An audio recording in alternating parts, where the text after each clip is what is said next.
Hello everyone, welcome to the class. जैसे कि हम 20 अमीनो एसिड्स को पढ़ चुके हैं।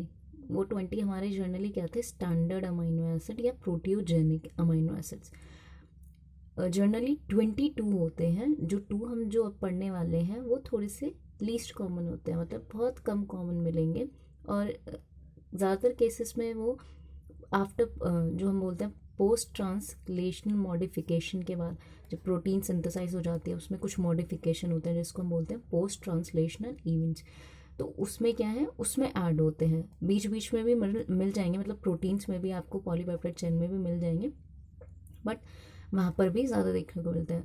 वो तो बहुत अनकॉमन है। बाकी हमारे जो 20 अमीनो एसिड्स हम पढ़ चुके हैं वो कॉमन होते हैं, इसलिए उनको प्रोटियोजेनिक बोला जाता है, क्योंकि वो क्या है, प्रोटीन सिंथेसिस में पार्टिसिपेट कर रहे हैं। उनमें से भी मोस्ट अबंडेंट जो हमें प्रोटीन्स में मिलेंगे ही मिलेंगे वो होते हैं हमारे leucine, serine, lysine, glutamic acid mostly देखने को मिलते हैं। रेयर अमीनो एसिड के बहुत कम देखने को मिलेंगे, वो होते हैं हमारे ट्रिप्टोफैन, मिथियोनिन। टोटल हमारे 22 ही हो गए स्टैंडर्ड। वो हमारे क्या हो गए, अब बाकी के दो अमीनो एसिड्स जो 21st आ जाता है वो हमारा होता है सोलेनोसिस्टीन, जिसका 3 लेटर कोड होता है Sec and single letter code is capital U. तो जैसे कि इसका नाम है सोलेनोसिस्टीन, यहाँ पर क्या है, मतलब कुछ ना कुछ सिस्टीन है। जब सिस्टीन का हम जर्नल स्ट्रक्चर देखें तो हमारा कैसा होता है, यहाँ पर सल्फर होता है, सल्फाइड्राइल ग्रुप जिसको हमने बोला था। यहाँ पर क्या हो जाएगा, सिलीनियम ग्रुप हो जाएगा। इसी वजह से सिलीनियम हाइड्रोक्साइड होने की वजह से ये क्या हो जाएगा, सोलेनोसिस्टीन हो जाएगा, क्योंकि यहाँ पर क्या आ गया, सल्फर की जगह सिलेनियम ग्रुप आ गया है। ये एक हो गया अमीनो एसिड। 22nd जो अमीनो एसिड होता है वो होता है पायरोलाइसिन।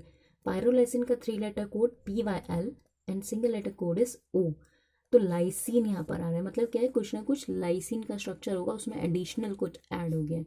ये उन्हीं की मॉडिफिकेशन से बनते हैं। बेसिकली लाइसिन को मॉडिफाइड कर दिया गया या फिर सिस्टीन को मॉडिफाइड कर दिया गया, क्योंकि ये थोड़े से अनकॉमन है, पॉलीपेप्टाइड में भी मिलेंगे, इसलिए क्या इनको 21st और 22 की कैटेगरी में रखा गया।